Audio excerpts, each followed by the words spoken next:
Hello guys, మీకు ఇప్పటివరకు కూడా ఈ టెంపుల్ గురించి ఏ యూట్యూబ్లో కూడా అని ఏ సోషల్ మీడియాలో కానీ మీకు తెలిసి ఉండదు. కానీ ఆ టెంపుల్ నేను మీకు ఇప్పుడు చూపించడానికి వస్తున్నాను. ఇది మన భారతదేశం మరియు పాకిస్తాన్కి సరిహద్దు ప్రాంతంలో ఉన్నటువంటి ఈ యొక్క టెంపుల్ చాలా ప్రసిద్ధి గాంచింది. ఇది ఇంత అంతా కాకుండా చాలా ప్రసిద్ధి చెందింది. దాని యొక్క ప్రాముఖ్యతల గురించి నేను మీకు ఇప్పుడు తెలియడానికి ప్రయత్నిస్తాను. మరేంటా నేనేం చెప్తున్నానని చెప్పేసి మీరు వేచి చూస్తున్నారుగా, అదే తనోత్ మాత ఆలయం. ఇది రాజస్థాన్లోని జైసల్మేర్ జిల్లాలో ఉంది.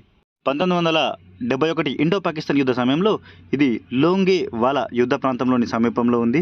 అయితే అక్కడ యుద్ధం జరిగినప్పుడు పాకిస్తాన్ వాళ్ళు మన దేశం పైన పెద్ద పెద్ద బాంబులు వేసినప్పుడు మన సైన్యం ఎంతో మనం నష్టపోయేటువంటి పరిస్థితిలో ఉన్నప్పుడు ఈ యొక్క దేవాలయం ప్రాంతంలో ఆ బాంబులు పడి కూడా పేలకపోవడం వల్ల మన సైన్యం అందరూ తలదాచుకోవడానికి ఒక ప్లేస్ దొరికింది. ఇదే తనోత్ మాత టెంపుల్. చాలా ప్రసిద్ధి చెందింది.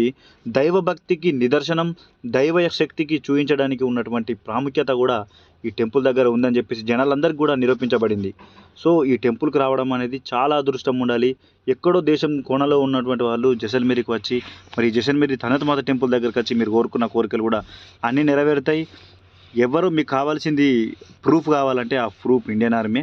ఇండియన్ ఆర్మీని మించిన నిజాయితీ ఈ భారతదేశంలో కానీ మరి ఎక్కడ కూడా లేదు. ఇండియన్ ఆర్మీ సేన గురించి మీకు తెలుసు. నీతికి నిజాయితీకి మారుపేరు. మరి వాళ్ళు ఈ దేవత నమ్మినప్పుడు మరి సామాన్యమైన ప్రజలము మనదింత. సో ఈ టెంపుల్కి వచ్చి మీరు కోరుకున్న కోరికలన్నీ కూడా నెరవేరుతాయి. ఇది ఇన్సైడ్ ఆఫ్ టెంపుల్. ఇది టెంపుల్ లోపల వీడియో తీస్తున్నా. ఇది ఎక్కడ కూడా యూట్యూబ్లో మీకు దొరకదు. నేను తీస్తున్నాను సీక్రెట్గా. సో ఇది అతి తొందరగా డిలీట్ కూడా చేయబడుతుంది. సో చూసిన వాళ్ళందరూ కూడా కామెంట్ చేయండి మీకు ఎలా అనిపించింది. ఇక్కడికి రాజ్నాథ్ సింగ్ కానీ అమిత్ షా కానీ వీళ్ళందరూ కూడా విజిట్ చేయడం జరిగింది. ఇది భారతదేశ రాష్ట్ర సరిహద్దు చివరన ఉంటుంది కాబట్టి మీ అందరికీ చూసే అవకాశం కల్పించాలనే ఉద్దేశంతో నేను ఈ వీడియో చేస్తున్నా. మరి మీ అందరూ ఎలా ఫీల్ అవుతున్నారు చూడండి. లోపల దర్శనం చేసుకోవడానికి చాలా ఇబ్బంది అవుతుంది మనకు. అలాంటిది మీకోసం నేను దగ్గరికి వెళ్ళి వీడియో తీస్తున్నాను.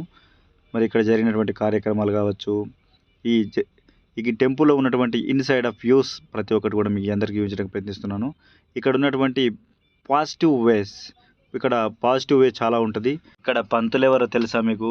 బిఎస్ఎఫ్ బార్డర్ సెక్యూరిటీ ఫోర్స్ సైన్యంలో ఉన్నటువంటి సైనికులే ఇక్కడ దేవతకి పూజలు అందిస్తారు. ఇది ఒక ప్రత్యేకం. ఏ టెంపుల్లో అయినా పంతులు ఉంటారు, కానీ ఇక్కడ సైన్యమే ఒక పంతులుగా తయారయ్యి మరి పూజలు చేస్తారు. యుద్ధం జరిగినప్పుడు 1971 యుద్ధంలో జరిగినటువంటి బాంబులను కూడా మీకు ఇంతకుముందు చూపించాను వీడియోలో. ఇది టెంపుల్ లోపట దర్శించుకోవడానికి మనం వెళ్ళడానికి ఎంత దగ్గర వీలవుతుందో అంత దగ్గరగా మీకు వీడియో తీసి చూపించడానికి చూడండి. అక్కడ కనిపిస్తున్నాడే అతను బిఎస్ఎఫ్ జవాన్. అతను అక్కడ పంతులుగా ఉండి మరి పూజలన్నీ జరిపిస్తారు. సో సైనికులే పూజలు నిర్వహిస్తారు. మీరు ఇక్కడికి వస్తే ప్రతి ఒక్కరికి కూడా మనం అందరికి లోపలికి వెళ్ళి కూడా దర్శనం చేసుకోవడానికి భాగ్యం ఉంటుంది. సో